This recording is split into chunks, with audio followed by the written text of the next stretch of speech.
Juneteenth is the celebration of the day when slaves in Texas realized their emancipation. That's the day that officially commemorates it. Of course, is for us an opportunity to reflect upon the injustice of slavery. It's an opportunity for us to reflect upon the celebration of emancipation and upon for us, perhaps even most importantly, the tremendous and devastating work that continues to be done in order to defeat white supremacy and realize the equity to which we aspire. The city of Ann Arbor, us, has been doing the Juneteenth since 1994. This event may be our most important one ever. It is certainly lots of moving parts. It is a collaboration between the NAACP Ann Arbor, the NAACP University of Michigan, the protectors of equality in government, and concerned citizens. Ann Arbor is a place that values pluralism. Ann Arbor is a place that values equity, and we value inclusion. Everyone is a part of the Ann Arbor community. And it's our goal on Juneteenth to affirm that, of course, to celebrate the emancipation and to commit to doing the work that remains undone. Gracious God, we thank you for this beautiful day. We thank you for this opportunity to share that which is in our hearts, our minds, and our spirits. As we prepare to march, we ask that you would guide us and lead us, and that we're not simply marching into a destination, but we march because we who believe in freedom cannot rest. Keep us and cover us as we go. Allow the passion to build and the enthusiasm to motivate us. But not only that, God, please give us the confidence to continue to show up. Because we who believe in freedom cannot rest. Once upon a time, there were people who didn't wear white sheets, did not use the N-word, but they did not do anything for racial justice. So I want those individuals, including the ones who look like me, to be more active in changing this world. Some of us that are seasoned support the younger generations so that we never give up fighting for that vision of liberty and justice for all, and fighting against inequality and injustice that is still too present in our communities. Okay, we're going to have the NAACP chaplain, Reverend Roger Harms, to lead us in prayer, followed quickly by the Negro National Anthem. Let us pray. Oh Lord, we thank you for so many blessings and gifts from your love, beautiful flowers, trees and grass, butterflies and birds. We thank you for special people in our lives, family and friends, people created by you, and yet so interesting to meet because of our different experiences. We ask you to be with us as we gather here, and as people gather in many places this weekend to remember this Freedom Day, this Jubilee Day. We celebrate the proclamation to the slaves in Galveston, Texas, that they were free from slavery. Even as Opal Lee says, we ask you, help us to get together, to be unified. We have a long way to go. Help us all to remember that none of us are free until we're all free. This Juneteenth holiday offers a promise of freedom that is as yet unfulfilled. Help us to fight for the freedom to have a fair criminal justice system with good policing. Help us to fight for the freedoms that include good schools, housing, good wages, and health care for all.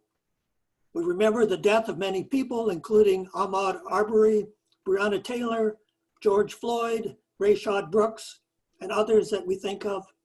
We remember many people who have been harassed and suffered, oppressed and suppressed at the hands of people and institutions of our country. Help us to support those who suffer and to find ways to treat people with love, respect, fairness, and justice. We lament the difficulties of the past and seek to give hope for all for the future, affirming that Black lives matter.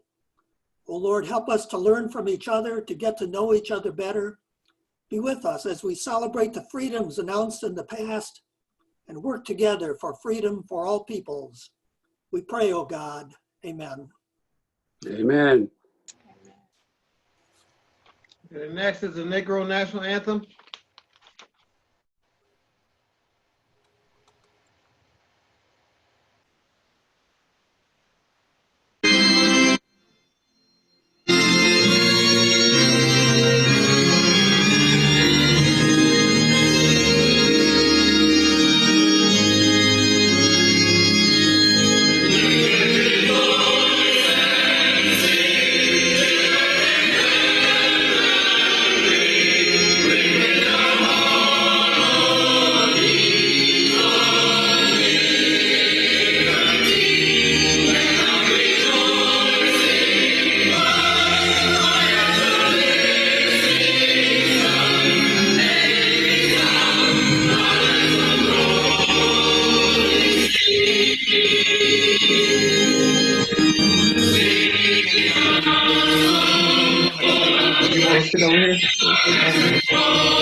Hello. Hello, this is Leslie, and I'm about to share.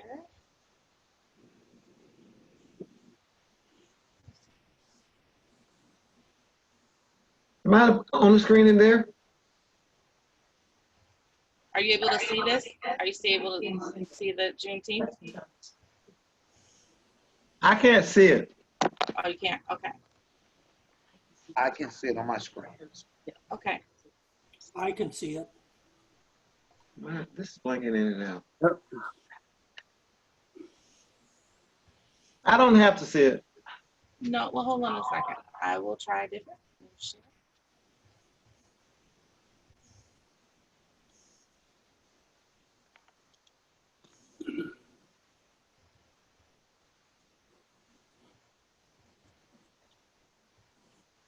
Can you see it now? We can see it on our desktop, but not on our laptop. Yes, I can see it on my laptop. Well, now I can see it blinking on and off. Here we go. All right. Now you're going off my screen again. So Albert and Emma Wheeler were community and civil rights leaders. Mr. Wheeler was a professor of microbiology and dermatology at the University of Michigan. and the university's first Black tenured professor. Wheeler was the first and only Black mayor of Ann Arbor from 75 to 78, and one of the draftees of the Civil Rights Clause of the Michigan Constitution. Al Wheeler and his wife Emma revitalized the local chapter of the NAACP, where he served as president from 1956 to 1957, while Emma served as the president for the next 16 years. Summit Park becomes Wheeler Park. Although African Americans have owned homes throughout Ann Arbor since the early 1800s, the late 1930s saw an influx of Black families settling near the park and downtown areas. Summit Park, a 1.93-acre neighborhood park bordered by 4th, 5th, and Depot Streets, was the gathering spot for generations of Black families. When Albert Wheeler passed away in 1994, the park was renamed in his honor. The Ann Arbor branch of the National Association for the Advancement of Colored People held its first Juneteenth celebration in 1994. The branch began its celebration at the urging of Reverend Herbert Lau, pastor of the Church of the Good Shepherd. Wheeler Park was chosen because of its history of being the center of an African American neighborhood. For 25 years, on the third Saturday of each June, the Ann Arbor NAACP held their Juneteenth celebration. This year looks different with the pandemic, and we're learning new social norms and in the middle of a racial pandemic. So what if this is the perfect time to re-examine priorities, question and learn, consider new perspectives, try new ideas, and demand a better freedom? Happy Juneteenth.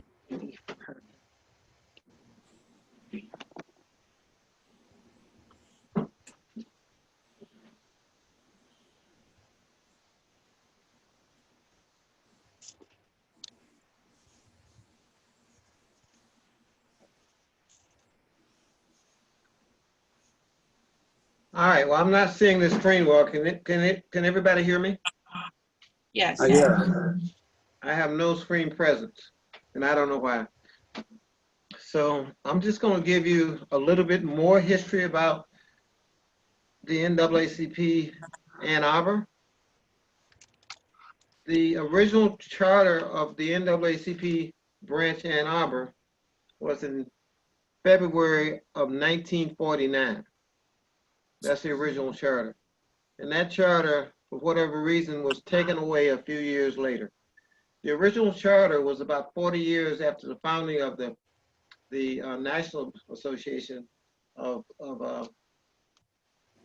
National Association for the Advancement of Colored People. And the Ann Arbor branch, it is very significant to mention that Emma Wheeler was the longest serving president we've ever had. We had one president, Fred McQuiston, who served 2 separate terms with Victor Turner sandwiched in between. So what I'm going to do now is I'm going to have us move quickly into some information about the walk this morning. And I think Erica's going to do that. Erica, you on? Yeah, actually, Galen is going to update us all. Okay. Yes.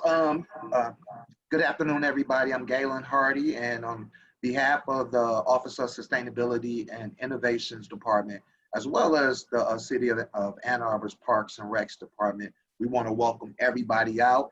And also, we want to report that today's walk, we have 462 participants that came out, you know, and who felt that enough is enough. So definitely thank you all for coming out, and let's keep this momentum going.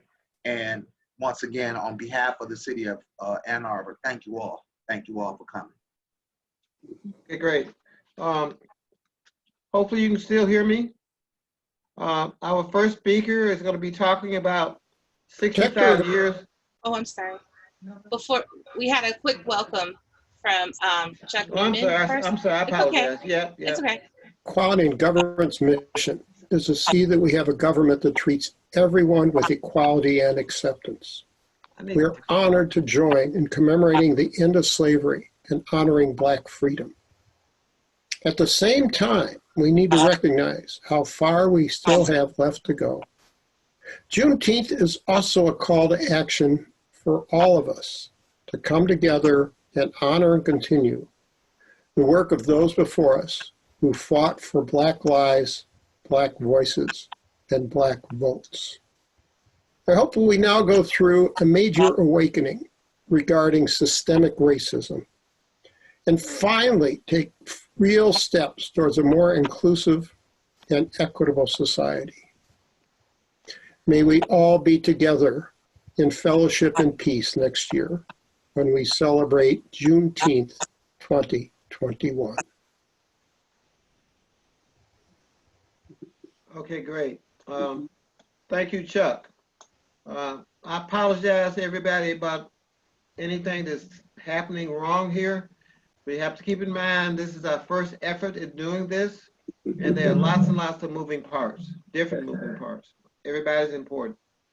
The next speaker is a person that's going to be talking about 65 years of racial injustice from Emmett Till until now, a comparative analysis.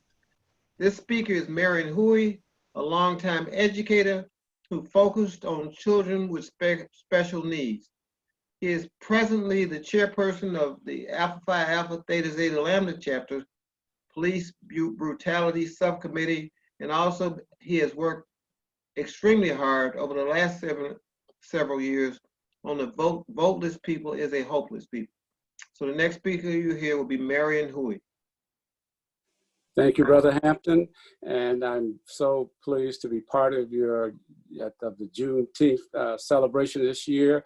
And you've given me an opportunity quickly to announce that on a national level, Alpha Phi Alpha Fraternity and NAACP have begun working on what we're calling the Memorandum of Understanding between the two organizations. And the purpose of that is to know that we have common priorities and interests, ensuring political, educational, social, and economic equality of rights of all persons and the elimination of race-based discrimination. And that effort, it will be enjoined not only by NAACP at the national level, but the local level as well. And part of today's participation on my part is recognition that this is just going to be one of many opportunities we'll have to work together. And so let me just briefly go through my presentation for today.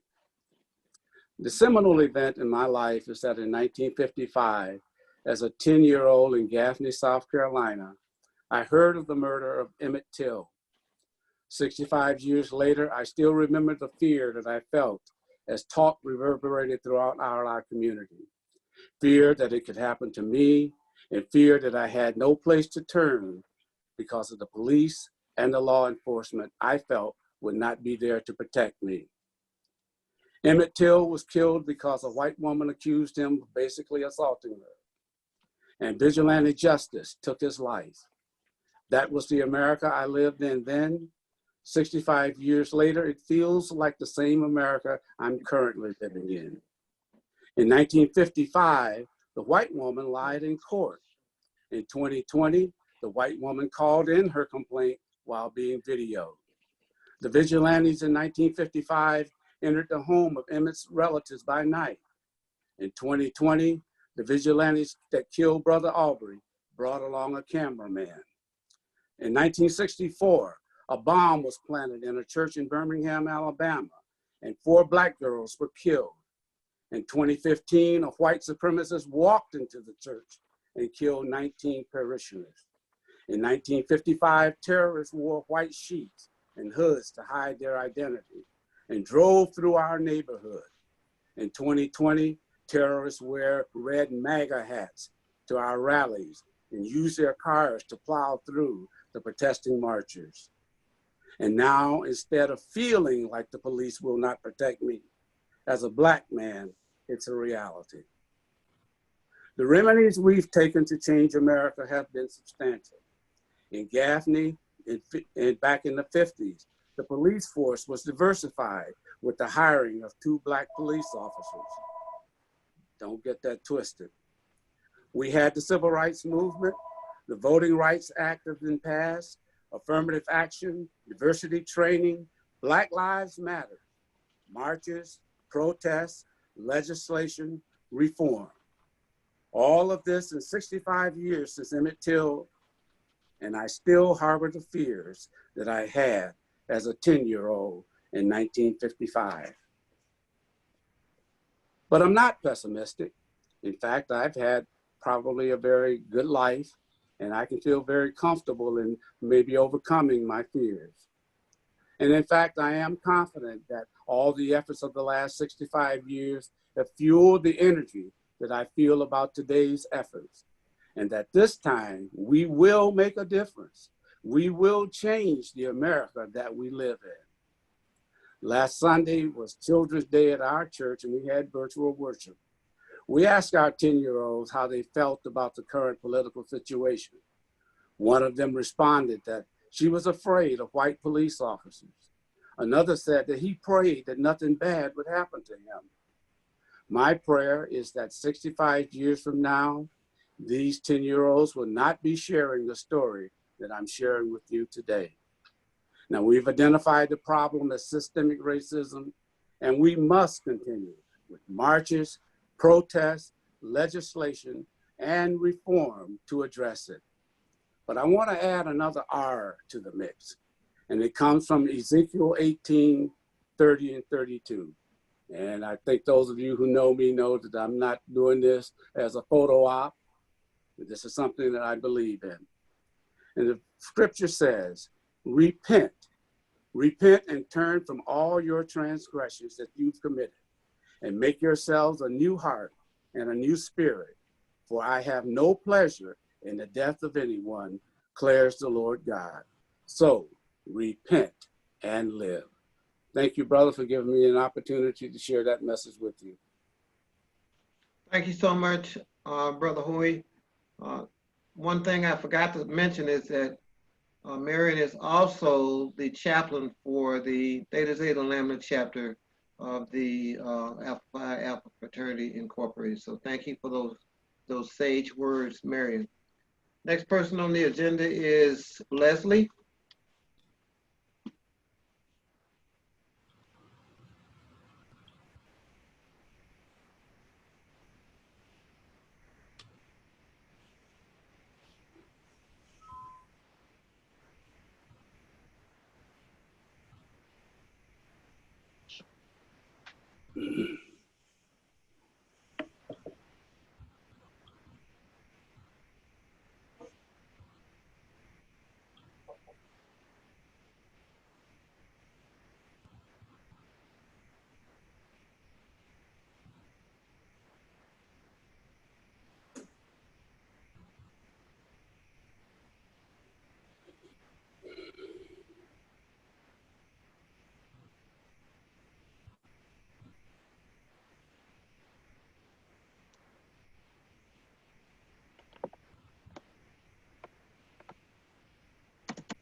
Thank you.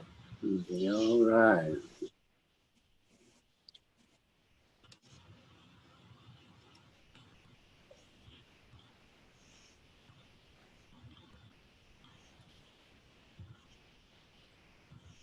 Mr. Hampton, could you unmute yourself so that you can introduce our next speaker?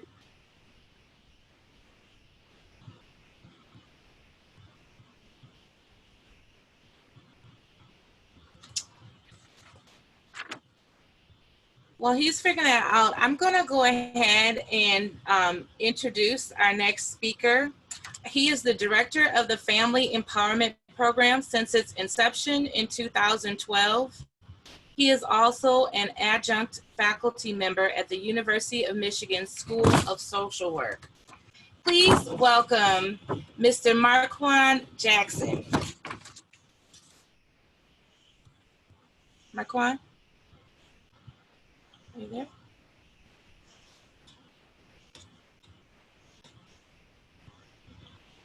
Marquand. Oh, he said he's raising his hand. Let's see here.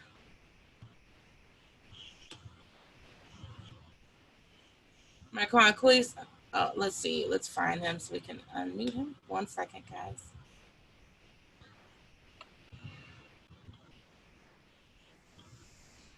Oh, there he is.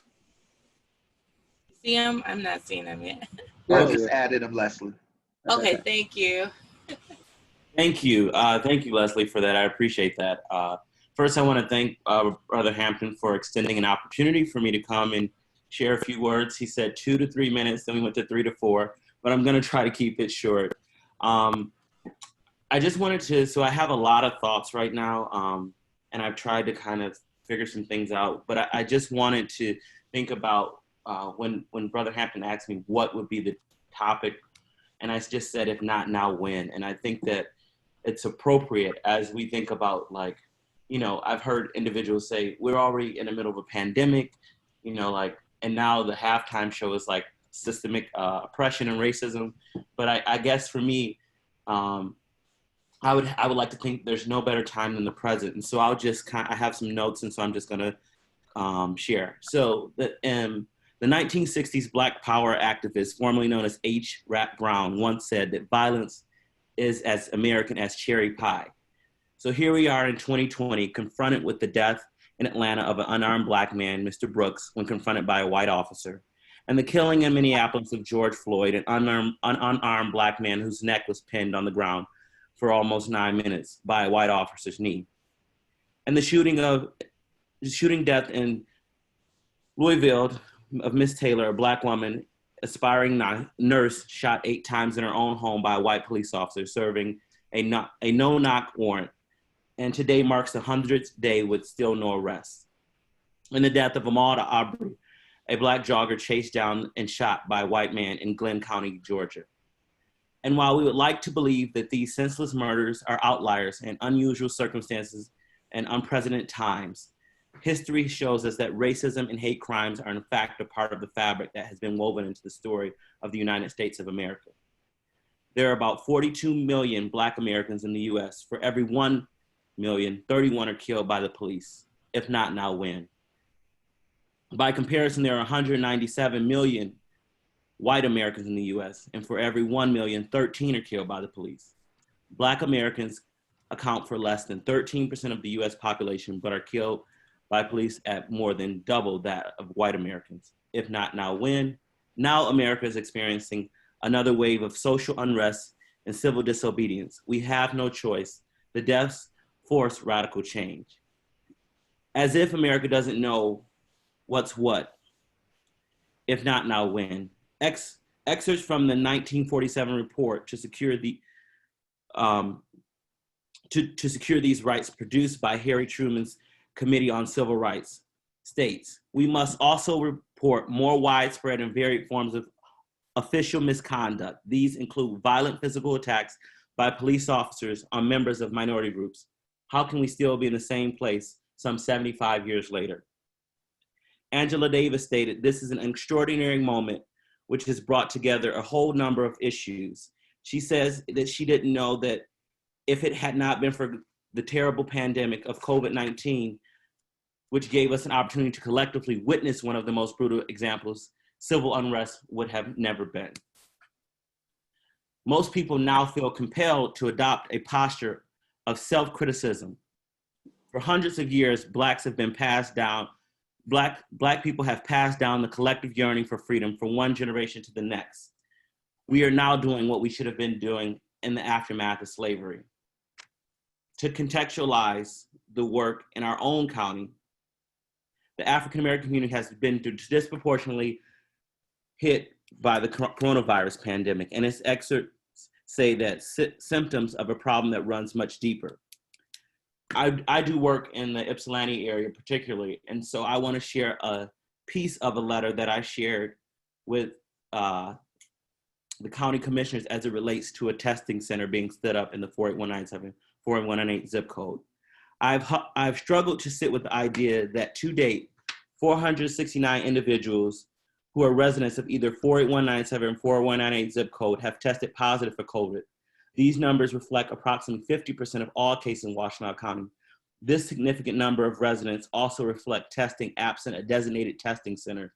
So this was in the first week of May, I wrote this letter asking when was a testing center going to be stood up in the 48197, 48198 zip code. In Michigan, Blacks make up 15% of the state's population, but represent 35% of people diagnosed with COVID. This means that Black Michigans are 133% more likely to contract the novel coronavirus relative to the percentage of the states. With the death rate hovering near 4% in Michigan, Blacks are also overrepresented for deaths related to COVID, accounting for 40% of the statewide death toll. For comparison, whites represent 25% of people diagnosed with COVID and 26% of deaths, while whites represent 75% of the state population. The declaration also comes as the coronavirus pandemic has highlighted racial inequities with people of color sick at disproportionate rates. So now it is that systemic racism is declared a public health crisis. However, it is still a crisis in Flint. In 2014, the water crisis started, and it is still happening. Is water not a right? Is clean water not a right? It is unknown if 2020 will resolve the longstanding issues of racial injustice fought again and again on the American streets. But let's march together rather than face off. The arc of history may be bending toward justice again. Thank you. So I'd like to introduce myself.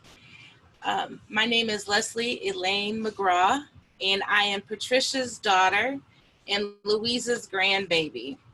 Louise was the eldest child of James Meady Taylor and Julia Williams Taylor. Julia was the adoring sister of Mr. Elbert Williams.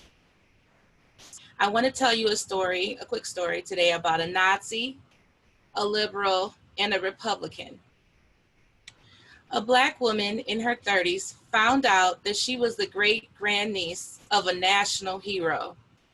The hero, Mr. Elbert Williams, was the secretary of the Brownsville branch of the NAACP in Tennessee. When information was leaked that 5 people had applied to register to vote with the help of the NAACP, a terror campaign ensued. My uncle was, Mr. Elbert Williams was kidnapped from his home from the sheriff-elect, the president of the local Chamber of Commerce, and the manager at the local Coca-Cola bottling company late on a Saturday evening. He was later found dead.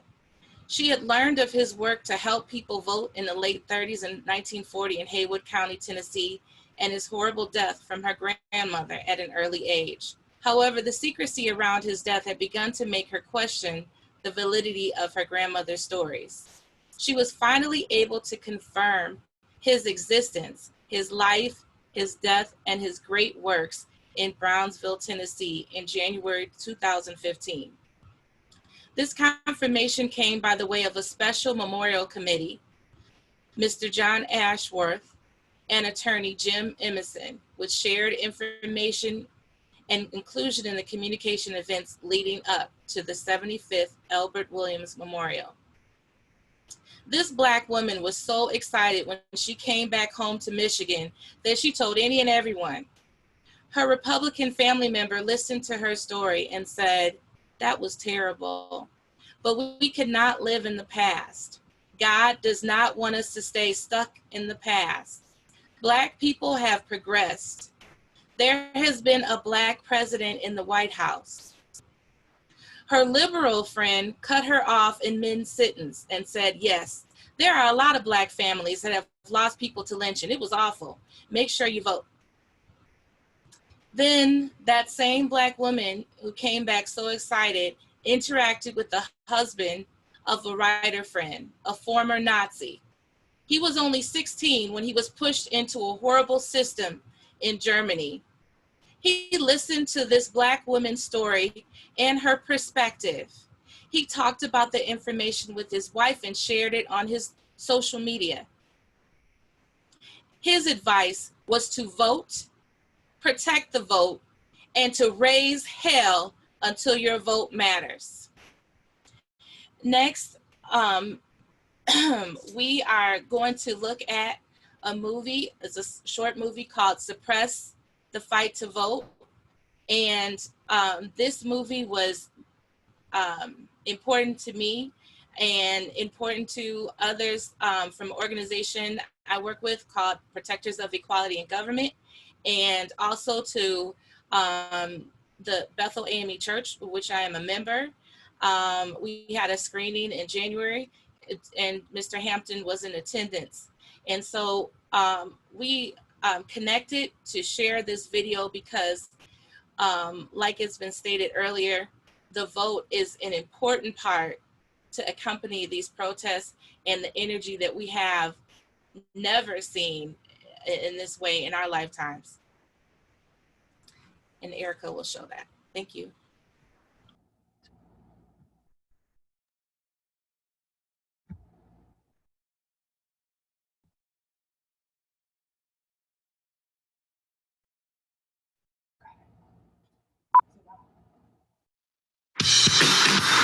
Georgia's tight race for governor is getting national attention. Brian Kemp is not only the Republican gubernatorial nominee, he's Georgia's Secretary of State. Stacey Abrams looking to make history by becoming the nation's first female African-American governor. Volunteers are picking up phones and knocking on doors across the state. Come in and register to vote. We are very excited to register as many people as we possibly can.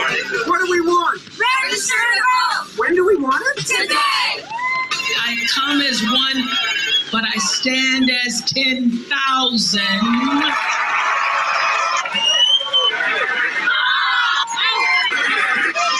Pull back that veneer.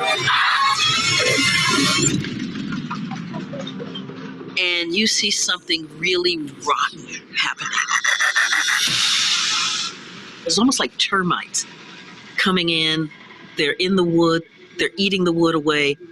And you don't even realize your house is getting ready to collapse until it's almost too late. We have a historic decision today, striking down a key part of the Voting Rights Act, a civil rights law passed back in 1965. The Supreme Court essentially said racism is over, and these communities don't need to pre-clear these changes anymore. This decision leaves virtually unprotected minority voters in communities all over this country. We are witnessing a tidal wave of voter suppression around the country. If you look at Alabama, Arkansas, North Carolina, Ohio, Kansas, North Dakota, Michigan, Wisconsin, and Georgia, which is becoming ground zero. We've got to understand, this isn't a Klan cross burning. This stuff is very bureaucratic, it's very mundane, it's very routine, but it is lethal. For spacious skies, for amber waves of grain, for purple mountain majesty above the fruited plain. My name is Bobby Jenkins. I live in Cuthbert, Georgia. The county is Randolph County. I spent about almost 35 years in education. I'm a superintendent of schools. My name is Loretta Brown, I live in Morgan, Georgia, and I grew up in Randolph County. I am the state advisor for the Georgia NAACP Youth and College Division. My name is Lewis Brooks. I live in Thomaston, Georgia, Upson County. And I've been living here my whole 89 years, except the 2 years I spent in service in Korea. In I believe it was 55 or 56, that's when they started to letting black people vote in Upson County. When I went to register to vote, it was tough. They asked me all kind of questions to try to keep me from registering. I passed the test. Once I got my voter right, I decided I wasn't going to let anything stop me from voting.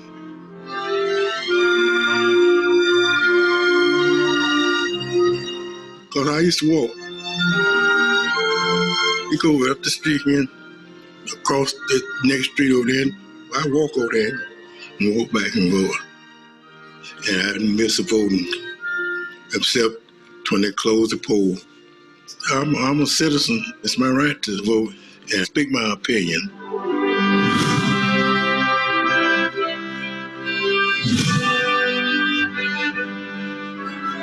I saw this ad saying that there was a proposal to close 7 of the 9 precincts in Randolph County. I said, what? Then they put it in the papers that they was closing polls, costing them too much money. First of all, Randolph is a poor county. Just to give you an example of what it would mean, there's a community benevolence a little north of town. Had that precinct been closed, some of those individuals would have to go 30 miles round trip in order to vote. It would have been a terrible hardship on our poor, on our elderly, and on those who are least able to afford transportation. No, I got disabled and I couldn't do no driving. I know I couldn't afford to go that far to vote. This was in a black neighborhood. It made me feel like they were closing down to keep the black people from voting, because most black people vote Democrat. They only closed one white voting place. Everybody from out here in the black had to go clean over there to the white section to vote. We're human. And we have our rights to vote just like anybody else. Voters in Randolph County, Georgia are outraged. Randolph County residents expressed their concerns with the Board of Elections. Our citizens turned out in full force. They were behind us 100%, trying to keep those polling places open. Convenience of the vote. You all are not considering that at all. There's no disenfranchisement for the African Americans. I went to the meeting, find out that they were trying to close 7 of the precincts. Got to stand up. You cannot allow this to continue. They gave a couple of reasons, saying it would save money.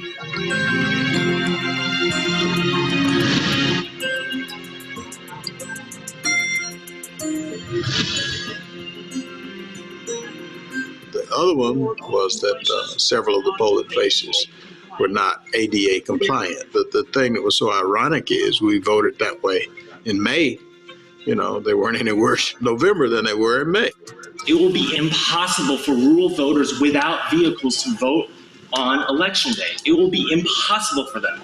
They will have to walk 3.5 hours just to get from one of these polling places to Cuthbert and Shulman. We did petition to keep it open. Pressure from the residents, civil rights organization, speaking up, speaking out.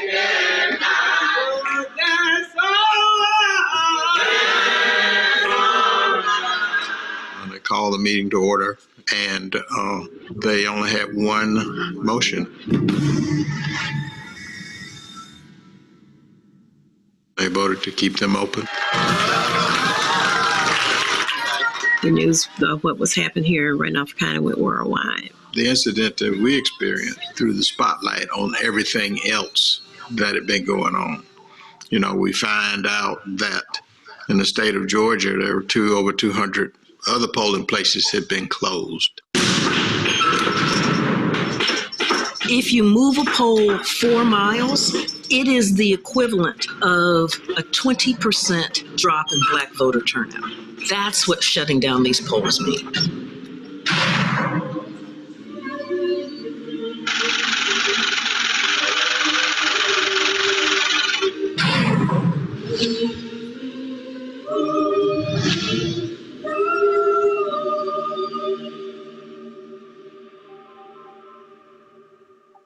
With 2 months to go, the race is heating up in Georgia. Stacey Abrams' campaign feel they have the momentum behind them, and many of the posts we've seen so far support that.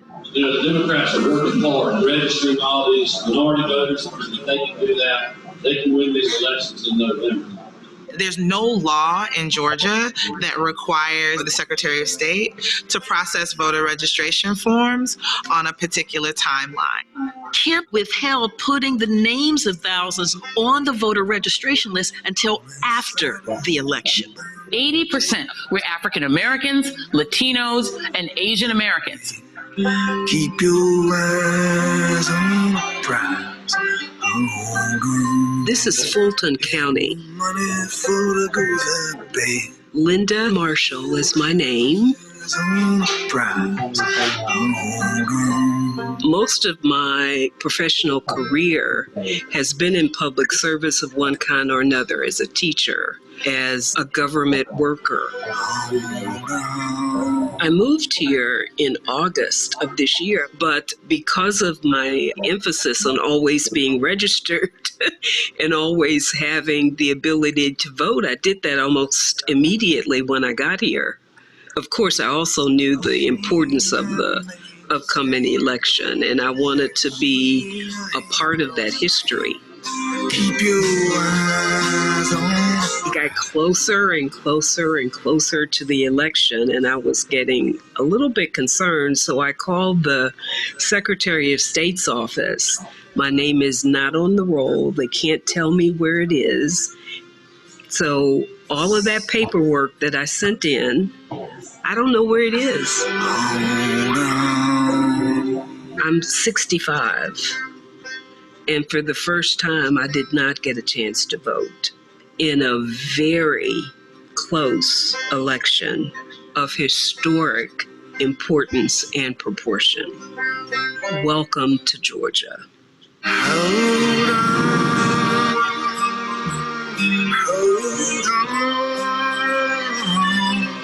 Keep your eyes on the prize. The midterm election in Georgia is only 29 days away. Civil rights leaders say Kemp is illegally removing people from Georgia's voters list. Republican Brian Kemp has already gotten the backing of our current president. Thousands are purged from Georgia's voting Purged from Georgia's voting rolls. 890,000. Had no idea they could vote. over who's been removed from the voting. There has been instance after instance of unlawful voter purging. States are removing voters, many of whom have actually been found to have been eligible but were unlawfully removed from the rolls.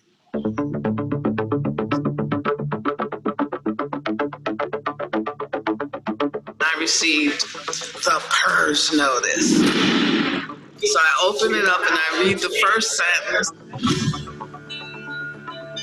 I, along with 380,000 Georgians, received the same notice. That's an especially pernicious way to prevent people from voting, because once you register to vote, you would think that you should be able to remain on the roll. And once you're removed from the rolls, you cannot vote.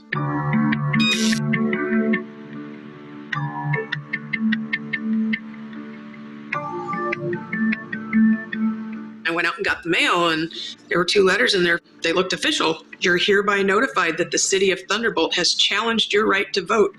The city of Thunderbolt states that you no longer reside within the municipality. My license is valid. My address is valid. I own this home. Why are you questioning my right to vote?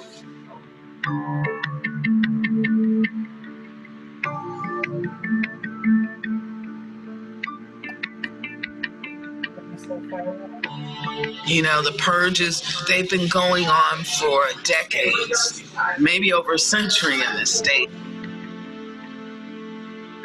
If you haven't voted in the last few elections, they'll purge you as if you must not be in the state anymore. If you move within the same county, they'll purge you, assuming you're not living in Georgia anymore. If you don't return a postcard from the Secretary of State, they'll purge you, because to them it means you're not a resident at this address. All of these tactics specifically and disproportionately target people of color, poor people, the elderly, all of whom tend to vote for Democrats. Brian Kemp is notorious for erasing the polls and purging people right before the election deadline. You have a candidate at the top of the ticket who is responsible for maintaining the integrity of the election. He needed to have his hands on the levers. You have an umpire who is also playing in the game.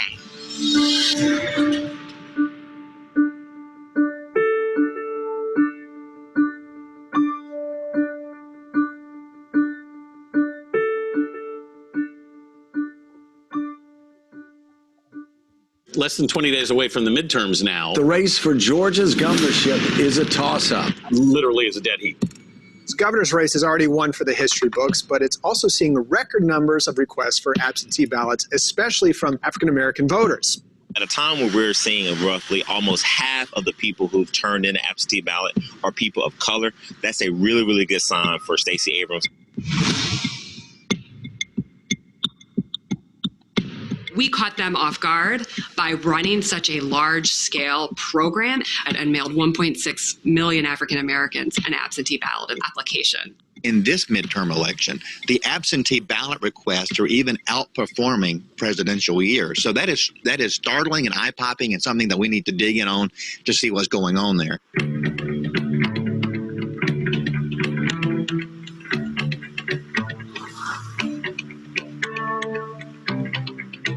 My name is Norman Broderick. I'm in Powder Springs, Georgia, Cobb County. I've did 24 years in the military, deployed to Iraq twice, Bosnia, Saudi Arabia. I voted absentee before when I was deployed. When I was in Iraq the first time, I voted absentee, and when I was in Iraq the second time, I voted absentee. The absentee ballot is a very important tool that exists to allow people, not only just the military, but anybody who happens to be away from their voting station, to be able to cast their vote. My name is Peggy Shu. I'm from Johns Creek, Georgia. I left Georgia for DC in the beginning of October, and before I left, I mailed out my absentee ballot application so that our registrar would send an absentee ballot to my new DC address. I work at a U.S. Army Central, which is located at Shaw Air Force Base in Sumter, South Carolina. I'm away from home during the week. I knew I wasn't going to be able to get back to Georgia to vote. I could only do this absentee. I filled out everything I was supposed to fill out. I sent their documents in. I got confirmation that it was received. And to my surprise, I did not receive my absentee ballot. I checked my mailbox every day. It was like nearing the end of the month. And so I started calling the voter protection hotline. I called my registrar.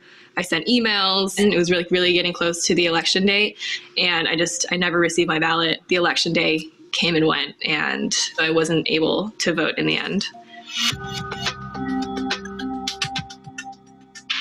When I contacted my wife and asked her about it, I think it was a couple of days before the election, it came here. And I tried contacting the Georgia Elections Board. I was told they did receive my absentee ballot request. Everything was filled out correctly, but that they mailed it to the wrong address. And she admitted that, yes, they did mess up. It was their fault. But there was nothing I could do about it. It's too late. It's over with, and my vote will not be counted during this election. It was probably one of the most frustrating things I've ever experienced. After having spent, my entire college career very invested in the political process, it was, like a punch to the gut. It still pisses me off to this day. Being in Baghdad, voting absentee was easier than being 4 hours away trying to vote absentee in South Carolina. I took to Facebook, and like the millennial activist that I am, I recounted my experience in a Facebook post. I wrote, "This is what happened. I wasn't able to vote, and if you had a similar experience, let me know." And my friend from high school, she reached out to me and she said, "I also had struggles trying to get my ballot in, voting absentee." So I submitted an absentee ballot. It came 2 days right before Election Day. Over the course of 48 hours, we had 40 people So many people in our immediate Facebook circle knew somebody who had a similar experience to us. People have requested it like far in advance. Some people just didn't get their vote in. That was when we really realized that this was not an isolated incident. It was a much bigger issue and a much more deeper rooted sort of phenomenon that was going on statewide. I did speak with the Board of Elections and he just dismissed it as like a hiccup. And he's like, oh, like, no, you don't really know what you're talking about. 40 cases not really a hiccup. It's more of like a wake-up call. Today, we've worked to get answers about the claim that thousands of voters never got the absentee ballots they requested.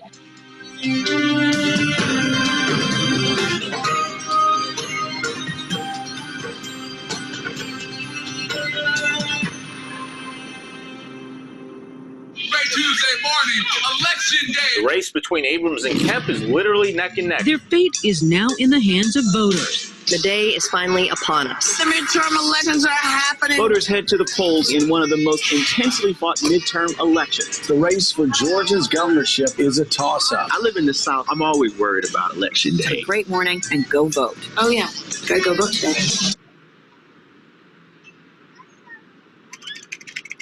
Voting started here in Georgia this morning, and if you think hitting the polls early will keep you from getting stuck on long lines, think again.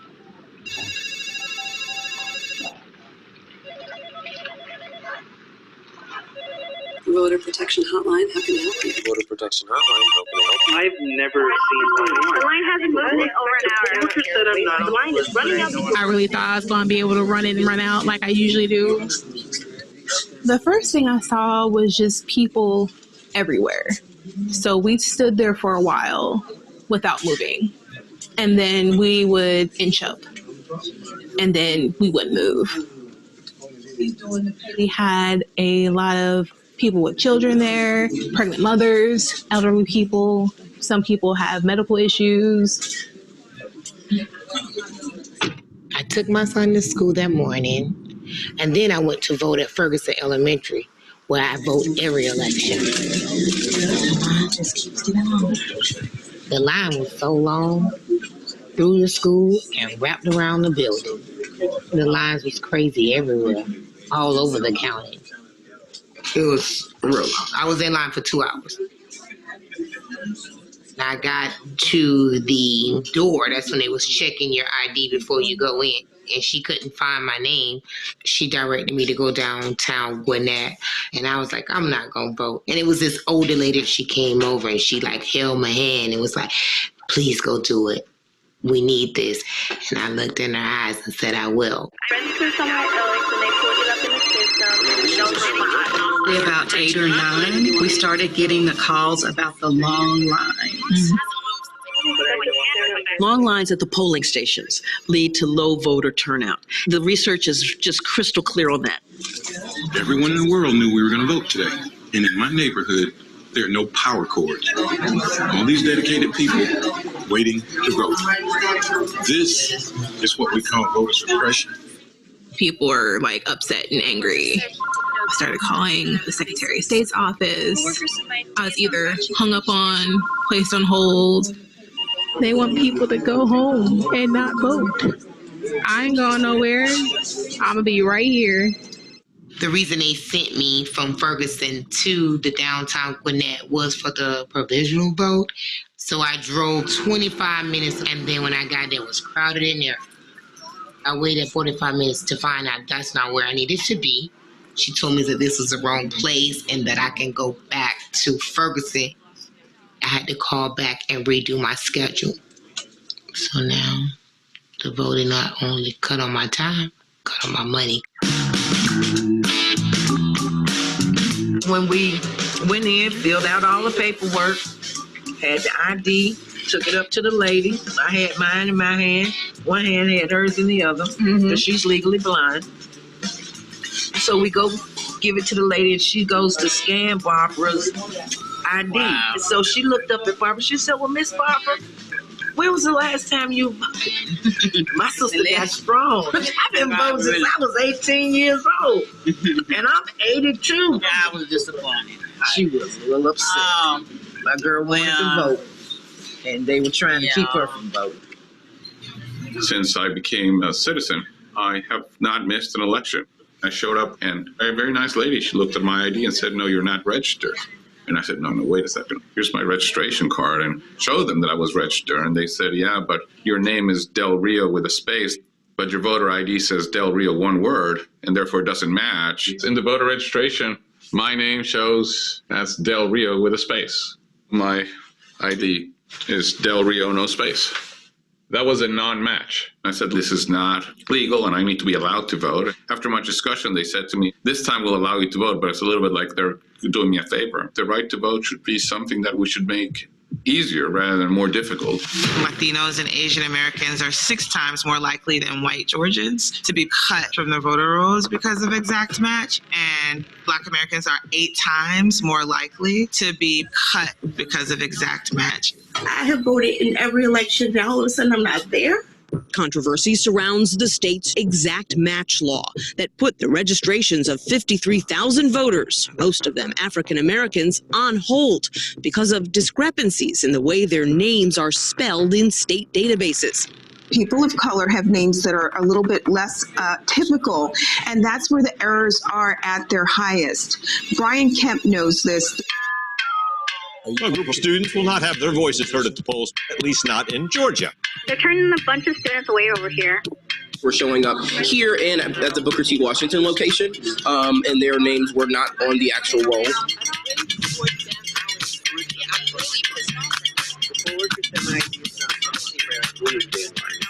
The students were being turned away. I talked to over 50 students that morning.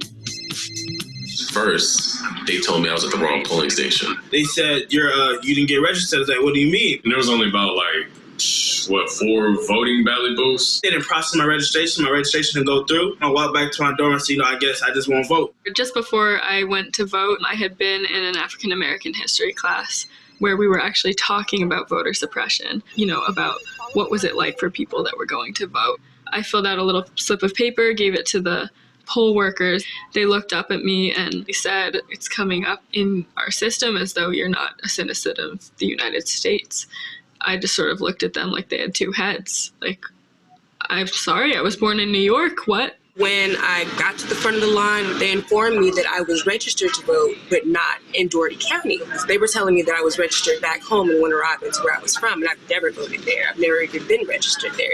The thing was that I had brought proof that I was a U.S. citizen. I had with me my driver's license, my passport card, and my Emory student ID, but they would not look at the passport card whatsoever to prove that I was a citizen. I walked out crying.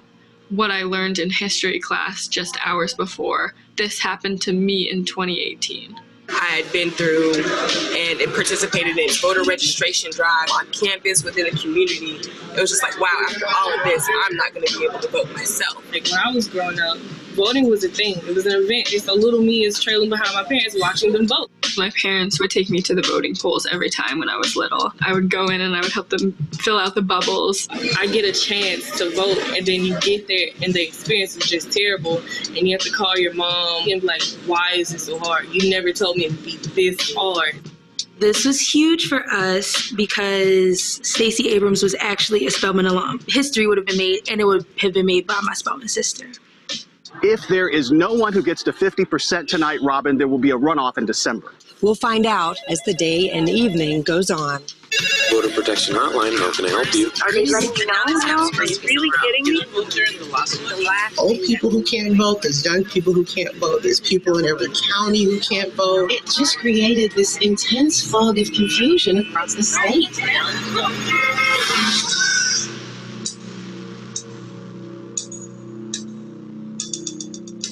Been here for 3 hours, 4 or 5 hour wait. 5 hours. This is way, way too long for us to stay and vote. How long have you waited in line? About 3.5 hours. And you decide you can't stand it? You can't take it anymore? Or you going to go home? I'm hurting. I'll be back. I got to go take some medicine. It was really good.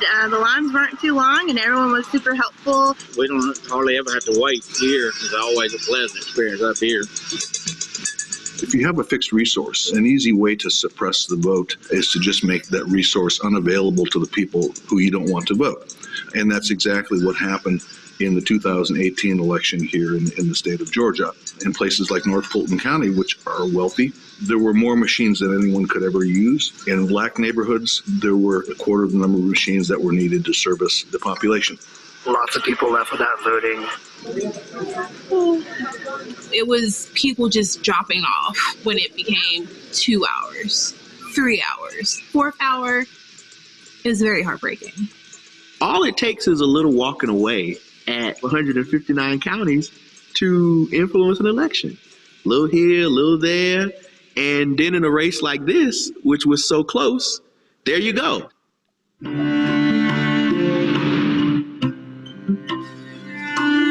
All night on Twitter, a trending topic, hashtag stay in line.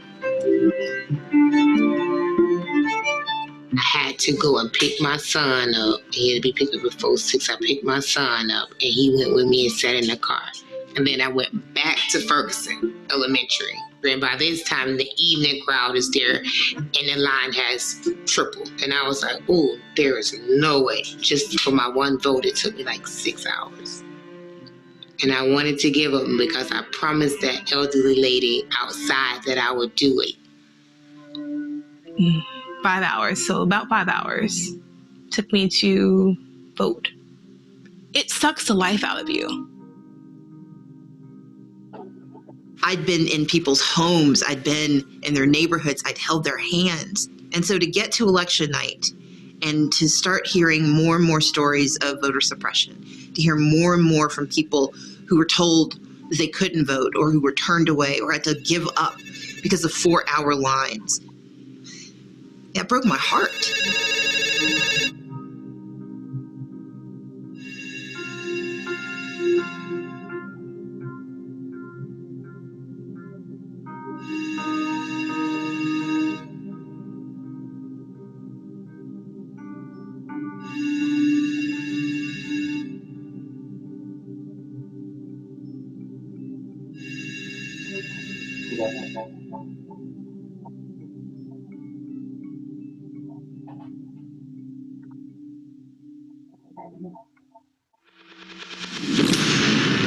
Republican Brian Kemp holds a narrow lead over Democrat Stacey Abrams. Tens of thousands of ballots left to be counted in this election. They were counting provisional ballots for hours.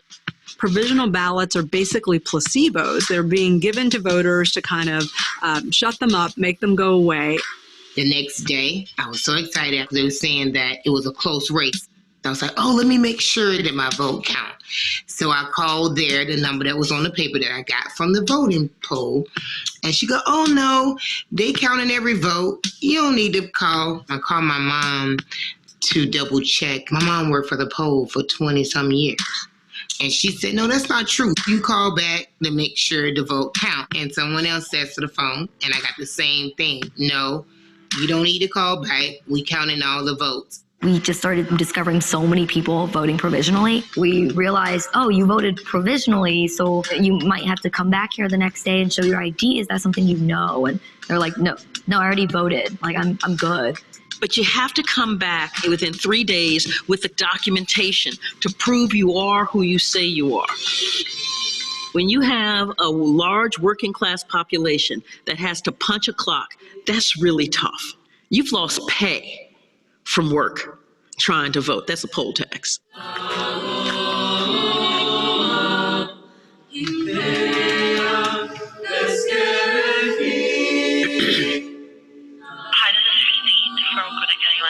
I wanted to confirm if my vote was counted or not. All right, what is your last name? Kimball.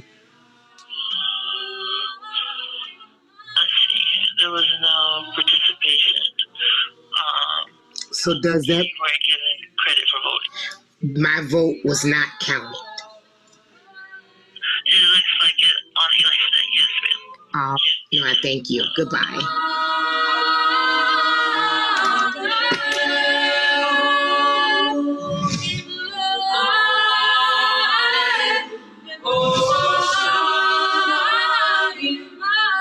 Last night, my opponent ended her campaign. The election is over, and I'm honored to be Georgia's governor-elect. I acknowledge that former Secretary of State Brian Kemp will be certified as the victor in the 2018 gubernatorial election. But to watch an elected official baldly pin his hopes for election on the suppression of the people's democratic right to vote has been appalling. This is not a speech of concession, because concession means to acknowledge an action is right, true, or proper. As a woman of conscience and faith, I cannot concede that. This is systematic. If you look at what has happened across this country in the last 5 years, 40 states have passed some kind of law to make it more difficult for people to vote.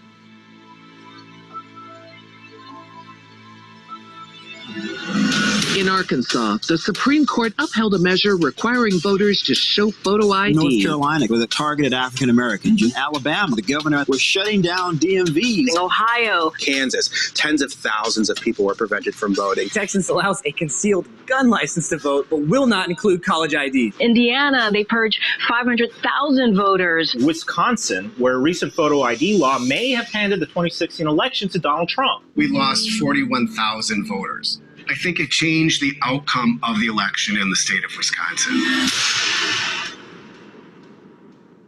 America. We are not going to let them take from us what our grandparents and parents fought and suffered and died to give us in the first place. We are here to resist an ID law that is undemocratic, unconstitutional, and immoral. People are demanding democracy.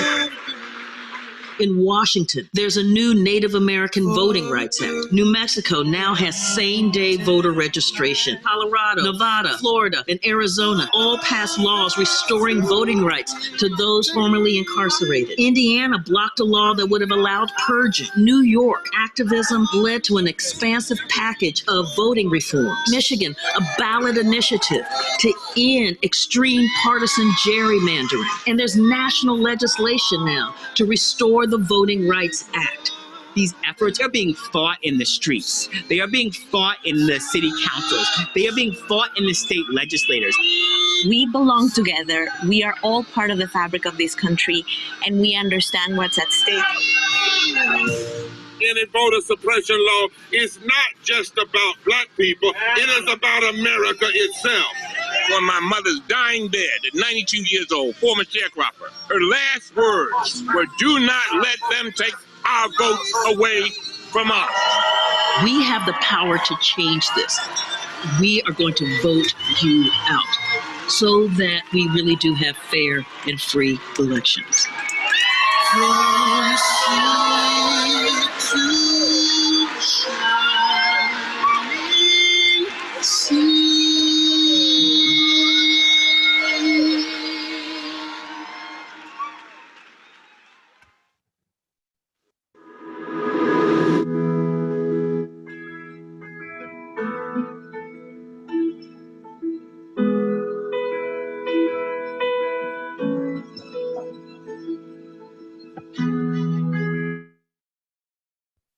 Hello, Mr. Hampton. I'm gonna try to unmute you.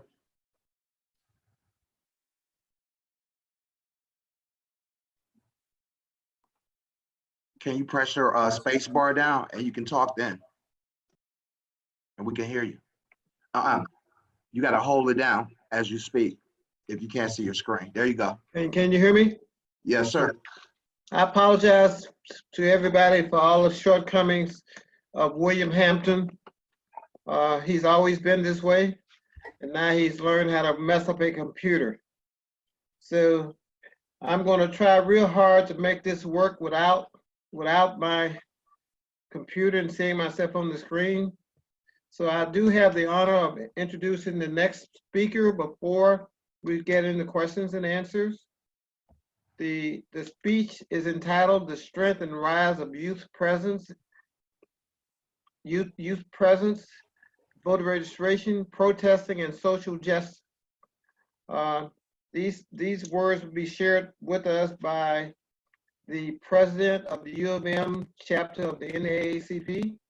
He's also a senior majoring in philosophy. He is currently a proud member of Omega Psi Phi.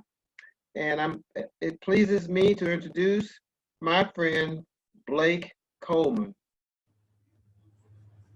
Hey everybody, how you doing? Thank you all for having me here today, and thank you to everybody who helped organize that walk earlier. It was truly an experience. I just want to say that I'm proud of the community for the strides that we made over the years in social change and action for equity. And at this moment, I am beyond proud of the people in my age group for our contributions. Coming to the University of Michigan, I had no idea just how powerful my voice and presence could be as a youth on the college campus. There are many protests on the campus and conversations that I had with administration that showed me just that. On our campus, the Black community has made countless pushes for voter registration, education, and mobilization. As kids, we used to say, meet us on the playground when we had our issues with others. But as Black students at the University of Michigan, we find ourselves saying, meet us at the polls. We're not gonna keep arguing and fighting in these classrooms to no avail, so please meet us at the polls. Likewise, in late May and early June, there were reported 80,000 new voters registered through Rock the Vote's website. So once again, you can meet us at the polls. Let me also say that I'm proud of the work that we've been doing in these protests as well, hitting the streets every day, not only in memory of those that we've lost, but in demand of change for the future. It is the youth that is out there on these front lines and promoting the movement all across social media. Although we may meet these weapons formed against us in the form of rubber bullets, tear gas, pepper spray, and other things, we continue to make our voices heard. We continue to amplify our voices through these media blackouts and silencing tactics as well.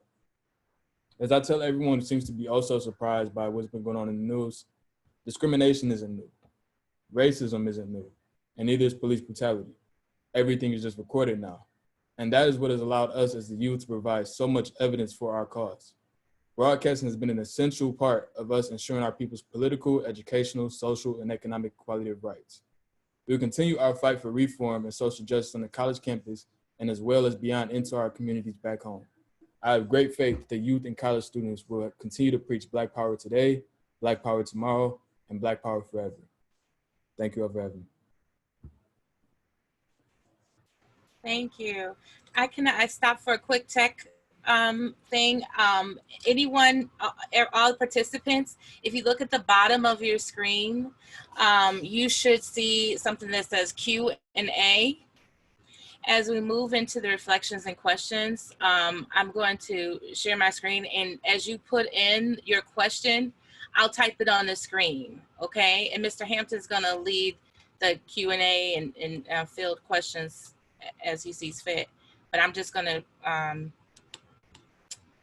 put that up for us. Hold on 1 second.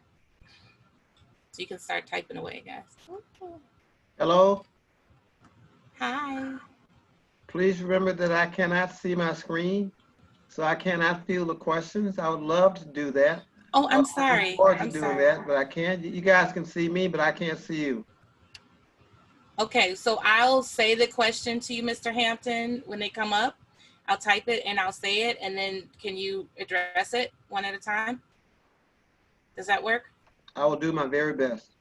Okay, which is awesome, awesome. So I'm going to share my screen. Oh, sugar. Well, that was the plan anyways. 1 second. There we go. So, one question, it's not really a question, it's start your juices going. You'll notice that in the first part of the flick, it mentioned a court ruling that caused widespread voter suppression. So I just wanted to make sure that we're, because it kind of ran past that. So our Mieko from the PEG team compiled just a summary of what they were alluding to. The Supreme Court's ruling of 2013 was gutted the Voting Rights Act of 1965 by deeming Section 4 unconstitutional. It designated which parts of the country must have changes to their voting laws pre-cleared by the federal government or federal courts before implementing them, ensuring the VRA was enforced. Voting Rights Act. The Supreme Court felt things changed dramatically in the South in the 50 plus years since the Voting Rights Act was signed in 1965. This opened the door for states to implement changes at will, like strict ID requirements, where polls are located, or how absentee voting was carried out. In 2019, USA Today reported nearly 1,700 voting precincts in 13 states have been shut down since the ruling, many in Black or Latino communities. This started before the 2016 election and resulted in the denial of innumerable votes. So at this point, I will open the floor to unmute yourself. Galen, are you there? Could you unmute everybody so they can, or make it so people can unmute themselves? If you're not speaking, if you can keep it on mute so that we can hear the speaker one at a time. Look here. Oh boy. Oh, I didn't mean to do that. 1 second. I'm trying to see the questions.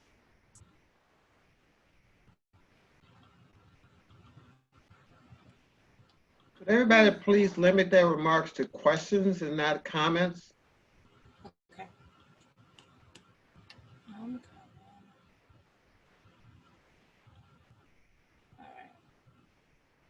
One small delay. I'm trying to see the questions.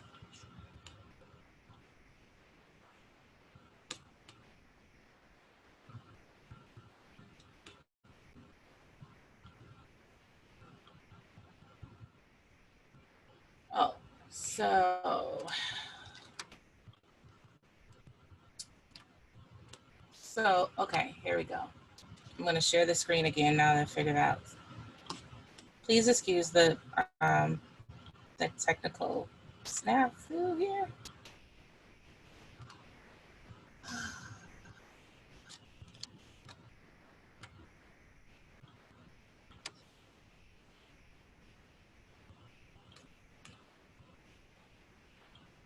Share my screen again. And start with question 1.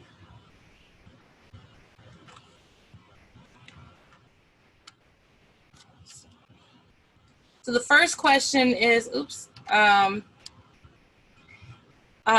is what can we do to locally protect voting rights?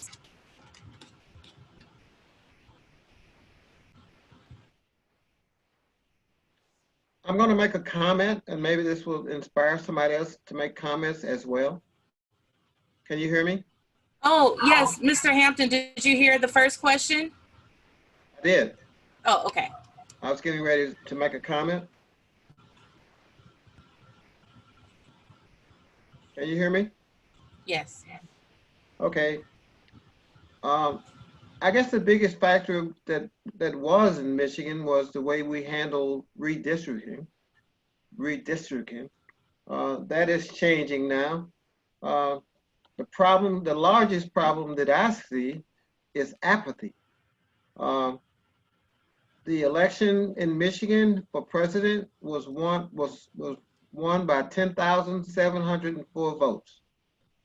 There were 95,000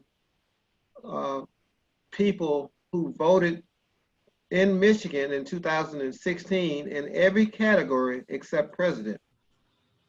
And those individuals, in my opinion, played a significant role in the presidential election being decided as it was.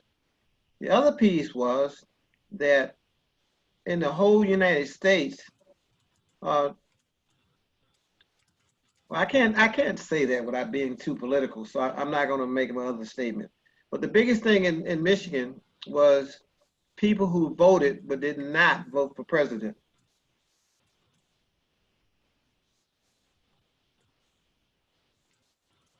Would any of the other panelists like to speak to that?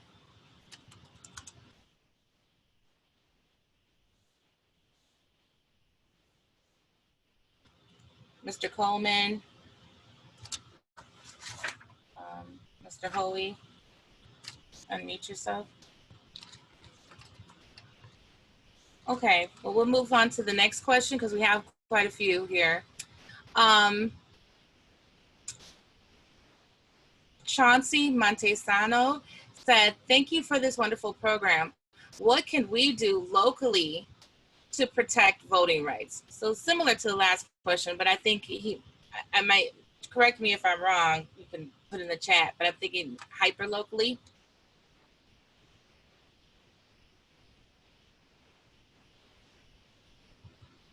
Perhaps somebody else on the panel has a comment other than me.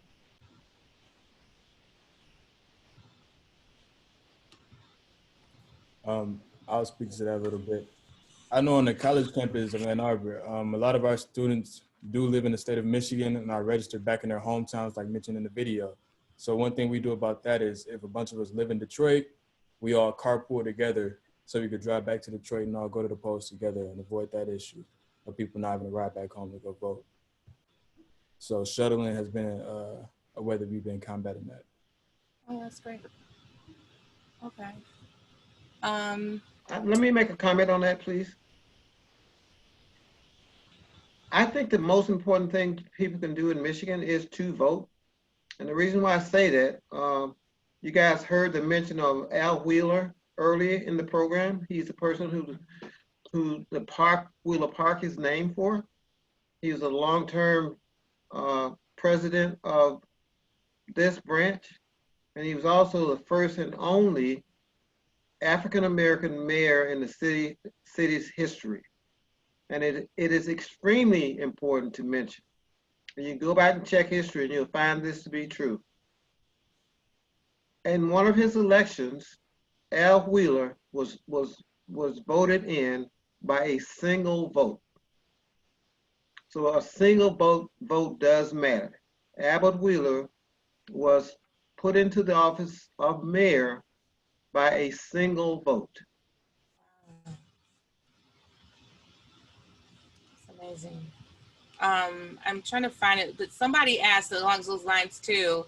My kids who are age 12 and 9 are asking how they can help protect voting rights for people of color and all people.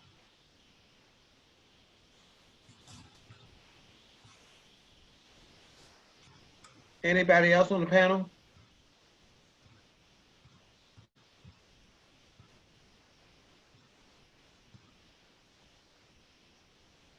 I guess what I would say to that question is by being active and getting information out about the rights that you have. And they could also talk to individuals who may not be able to make it to the polls about absentee voting. And they probably could do some voter registration for the small percentage of people in Washtenaw County who are not already registered to vote. So those are my comments.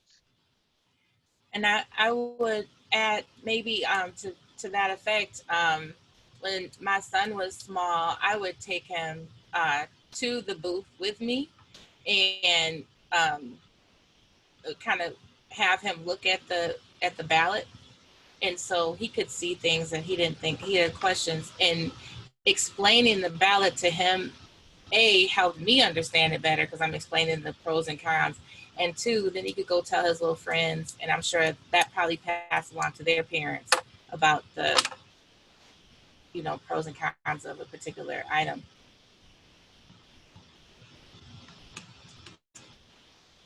It looked like Mr. Coleman wanted to jump in there. I was going to speak a bit about helping others get registered to vote. At a lot of our events on campus, you'll see somebody sitting in the corner with a laptop in their hand and helping other people get registered to vote. I would think at that small age, that's one thing the youth could help in, like just visiting anywhere, setting up lemonade stands, have a table for voting right next to it, hitting the basketball courts, things like that. Mm-hmm. That's awesome. Someone asked, Rebecca Epstein asked, are you aware of any voter suppression tactics in Washtenaw County?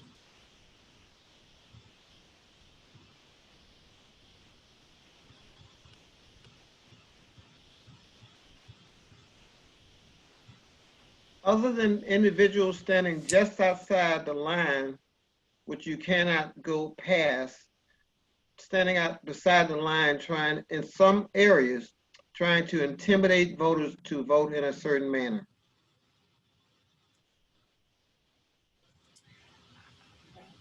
Now, oh, my bad.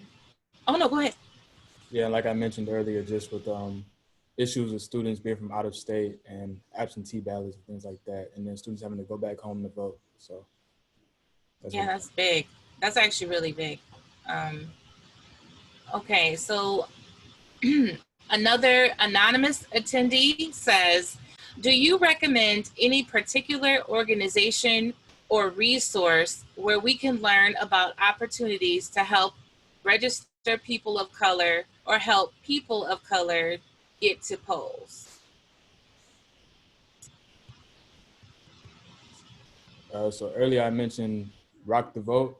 Rock the Vote's website was where like 80,000 new people were able to get registered to vote. So I would suggest one of those websites. And Mr. Chuck Newman, from the founder of PEG, is also founded another organization recently called ballotpower.org. And so he uses the power of the Secretary of State to fund like a mobile app, and you can see where your application is, where your ballot is, like along the process. It's called the AV chase, or the absentee voting chase. And I think, and also to see if you are registered, because what sometimes happens is, as you saw, sometimes people get purged from the voting rolls, or because of issues beyond voting that seep in, like Black people are more likely to, or people of color are more likely to be transient, like have issues with the same address for a number of years.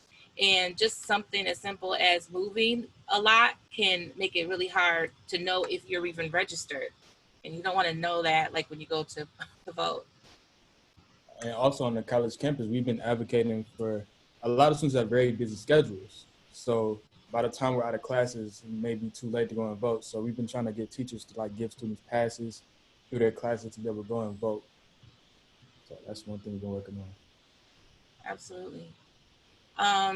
Pat Montgomery says, today at 12:16 p.m., Mr. Hampton mentioned an Ann Arbor charter that was rescinded a few decades ago. I missed the name of it, but I want to know whether there's any reason to work toward reinstating it. What I said was, and I apologize to you, Pat, and I hope you can hear me. When the Ann Arbor branch of the NAACP was founded in 1949, it was in effect for a few years, and then the charter for the NAACP, the original charter, was rescinded. And I have looked high and low trying to find some rationale for that, and I cannot find any. So that's what I was talking about, Pat.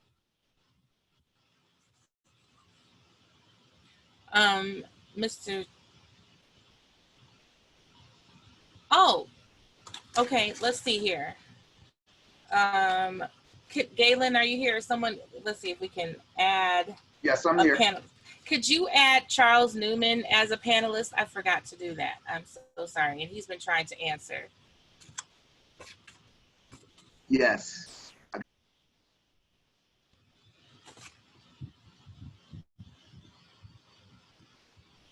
Chuck? Is he listed as Charles Newman on the screen? Yes, Charles Newman is his screen name. Let me see here. He's just one of the attendees. Okay, here we go. I just promoted him to panelist. Chuck, are you there? Yes, I am. Thank you, Leslie, and thank you, Galen, and thank you all the panelists for just a fantastic program. With respect to the question about what can we do as individuals to fight voter suppression in Washtenaw County, while it's not overtly voter suppression, one of the things that inhibits people at many of the polling places is insufficient poll workers. And as you heard in that wonderful movie we saw, the longer the lines, the fewer people actually stay and vote. And I've talked to the Washtenaw County clerk, and he says he has not heard of any jurisdiction in Washtenaw County that is not looking for more poll workers. And there's every reason to believe that that extends into Wayne County and throughout the state of Michigan. So poll workers, it's an important position. It's a paid position, and it's needed more than ever in this upcoming election because many of the traditional poll workers are older and are going to be reluctant to work this year because of the dangers of the COVID virus. So contact your county clerk, and they would be very pleased to tell you more about this opportunity to help people vote in this election. Excellent. Susan Basket, were you trying to respond as well? Susan? I think you can hit your space bar to unmute.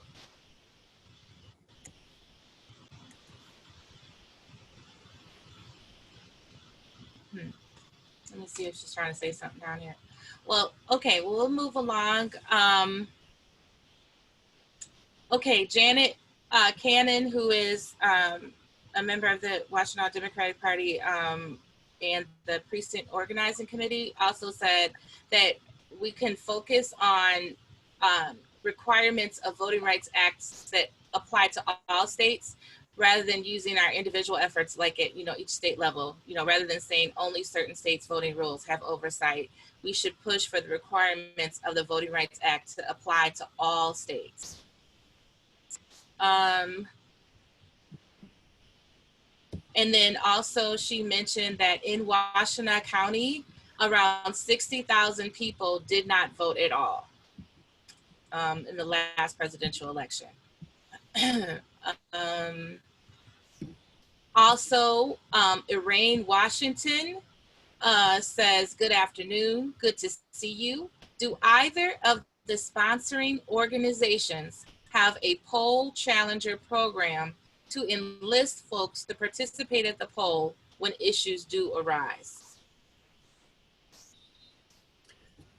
Again, I believe that is administered through the county clerk, and that they very much want to have poll challengers.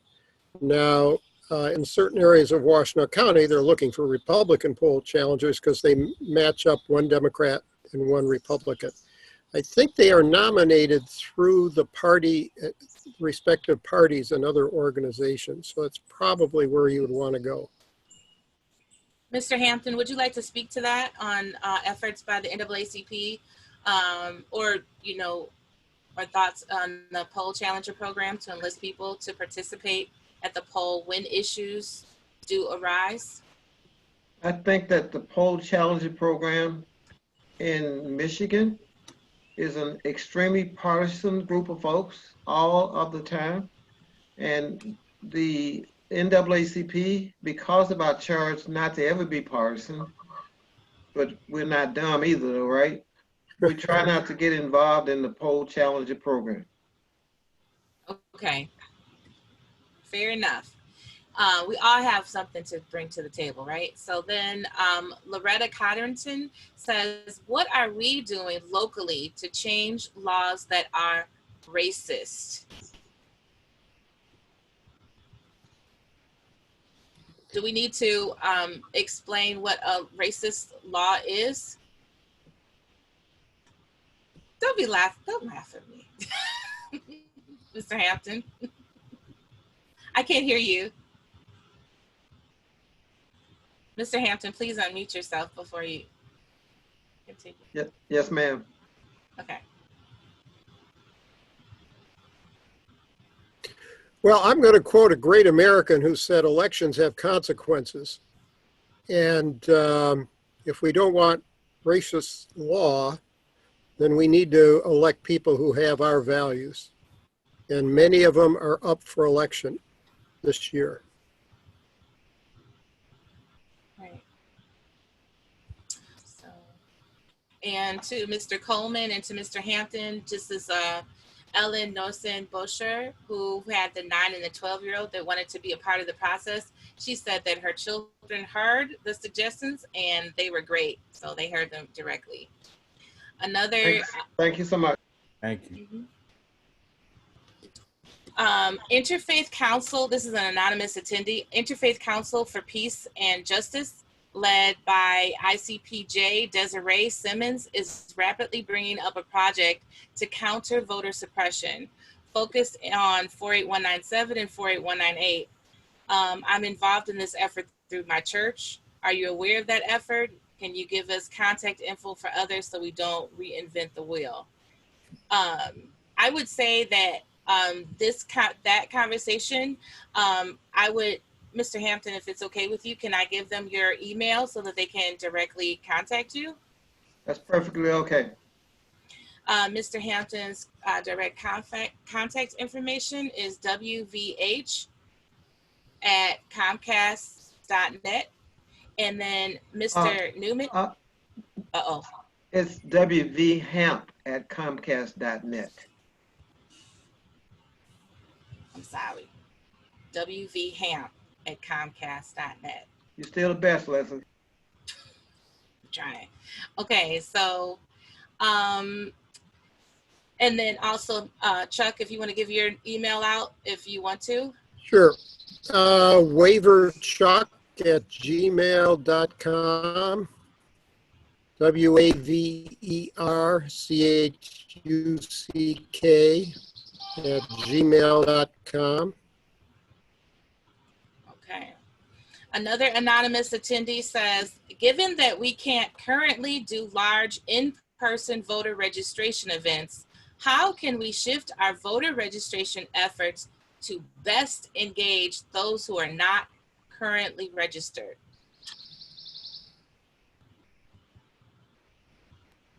If I can address that, Please. I think we can. There are lots of ways to do that, but I think the most important thing that we can do is to handle people who are already registered. And the reason why I say that is not because it's not important to register people to vote, but in Ann Arbor, 95% of the people are already registered, and the number is over 90% in the county. So what we need is to make certain that people vote, because if the vote wasn't so important, people wouldn't work so hard to keep it from the polls.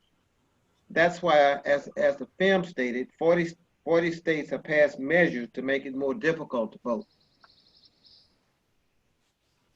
I want to support Mr. Hampton in that. He is absolutely right. I believe the number is 16,000 people in Ann Arbor who were registered to vote, did vote last time. Good point. Mr. Coleman? As far as the college campus, I know we get a lot of people registered to vote, but then when election day comes, everybody gets those stickers that say, I voted, and we use those to have little hashtag challenges and things like that, just to make sure that everybody goes out and vote. Excellent. Okay, so then also, the League of Women Voters provides information and resources on registering to vote, which is true. Washtenaw County Dems and Ann Arbor Indivisible also have information about how to help counter voter suppression. And that's from Ayla Kurdak. If you could be so kind as to, in the chat window, to give information on the exact websites for the League of Women Voters in our area, as well as the registration or resource pages for the Washtenaw County Dems and Ann Arbor Indivisible, so that participants can see that information. Then Pat Montgomery says, this has been very productive and well compiled. Is there any way that it can be reproduced so that we might show it to others?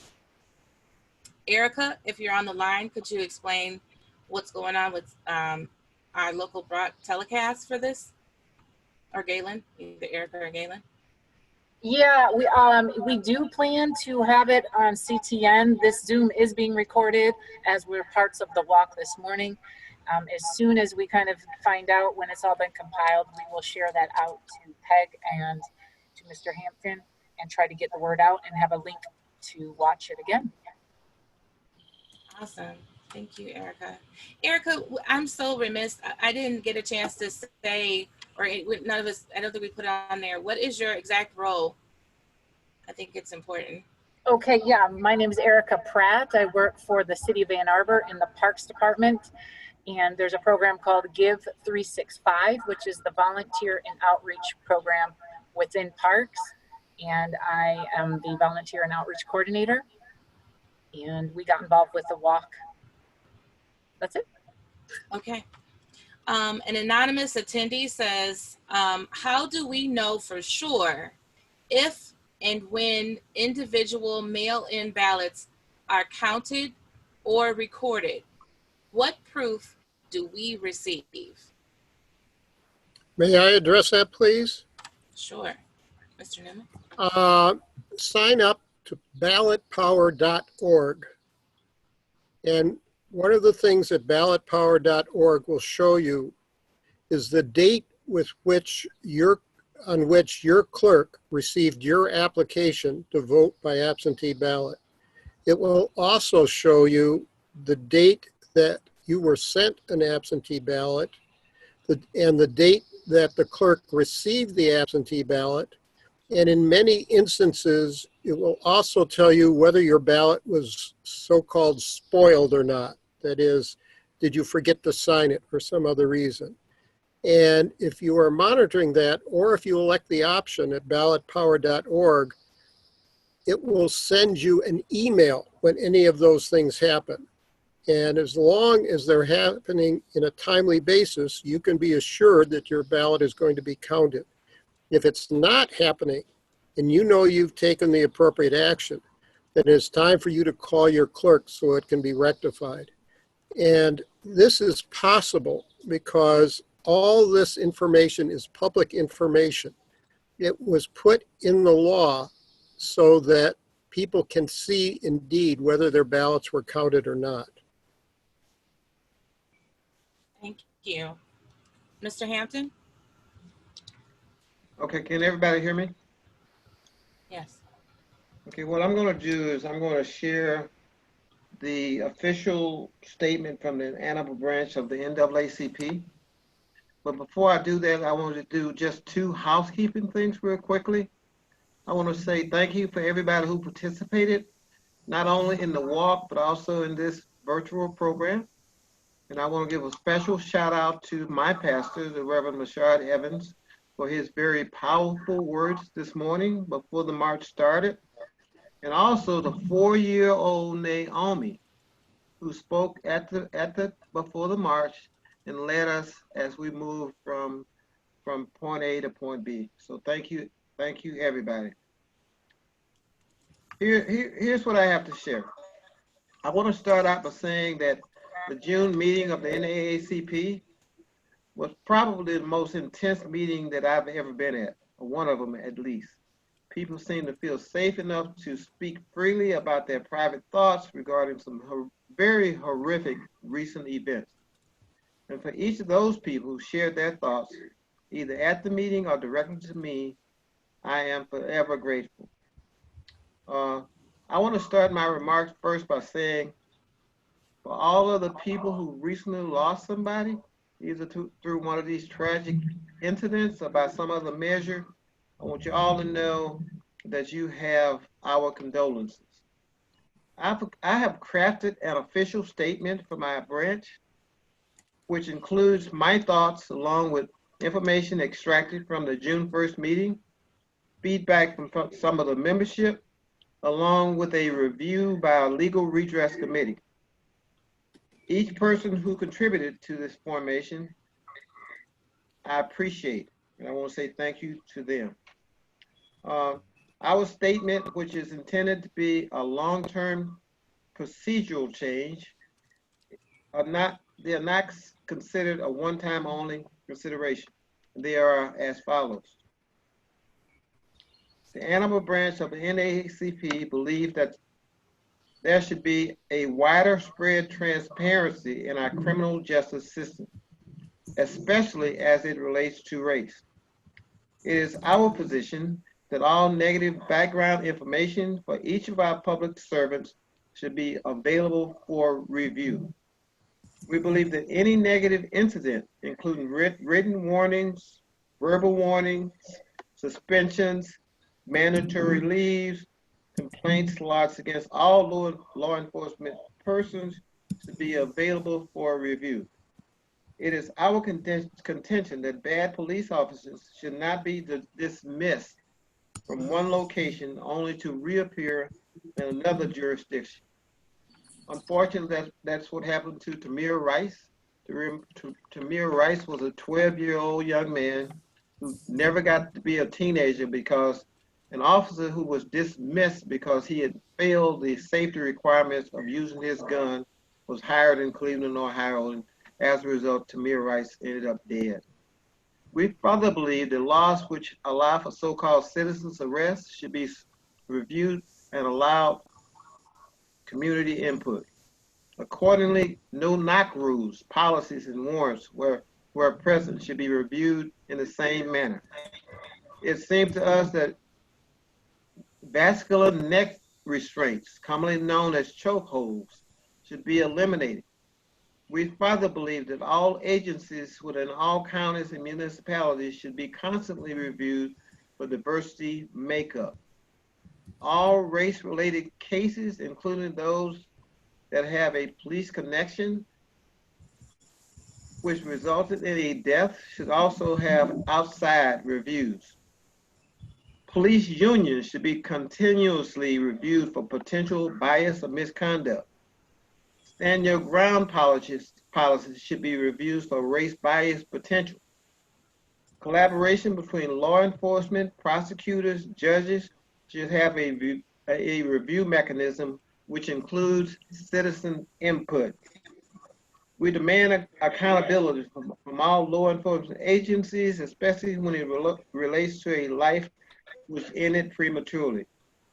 It is not enough from our perspective for a law enforcement person to take a life and simply say, I thought this was reasonable. It seems to us that if we continue to normalize bad behavior, it comes across the same as us agreeing with the bad behavior. The Ann Arbor branch of the NAACP will continue our partnership with the Ann Arbor Public Schools to educate our children and to recognize them. We will remain committed to making certain that our children are not taught sanitized history. As we move forward, we will always remember the children who lost their lives or were unfairly imprisoned for crimes they did not commit. We're committed to correcting a flawed criminal justice system and to maximize the eradication of racism whenever we find it. In addition, we will be persistent in our collaboration with other entities for the public good. Lastly, we will always work for the election of people who share our values. As I said earlier, Al Wheeler won by a single vote. We appreciate the changes which have been made, which includes, but not limited to, the removal of the Confederate statues, the name of the bridge which bore the name Edmund Pettus, who was a senior Confederate officer and also the Grand Dragon of the Ku Klux Klan. I'm glad that's being changed. He was a racist until the day he died, in my opinion. That's my opinion, so my opinion is my opinion. The Aunt Jemima name and image has been removed. Boston has declared racism a public health emergency. The governor of the state of West Virginia is introducing legislation to make Juneteenth a paid holiday in that state. These are all recent changes. They all seem good, and they all seem like we were headed in the right direction. We have much further to go. Everybody should be against racism. Our truly disadvantaged population, which built this country, will not go silently away. African Americans who went almost from 100% illiterate to nearly 100% literate in one generation after the Civil War will remain diligent in its pursuit of total equality. Right now, African Americans are the most economically disadvantaged subgroup in America. We are also, per capita, most likely to be a victim of misconduct from our criminal justice system. We have been patient, we have waited too long, and we've suffered too much to continue, and we will not continue to believe in what Dr. Martin Luther King said as the tranquilizing drug of gradualism. It is too late for us to take this one step at a time. Everything should be geared towards permanent change. We're watching, we will continue to observe, and we will always be waiting and willing to fight for positive change. That's our statement.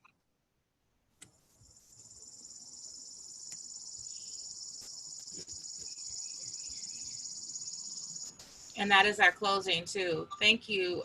Mr. Hampton, do you want to close us out? Well, I think we all should take a couple minutes to let everybody know how much we appreciate the fact that they came out, the fact that we seem like we are reaching a point where permanent change might happen. The word that we need to apply is sustainability, because it's okay to be real upset about things as they happen, but we need to have sustainability. Rodney King, as you may recall, was also videotaped, and the 4 officers who participated in beating him almost to a pulp were exonerated. So we want to make sure that we remain in this process until we get some success. Thank you. Thank you to everyone.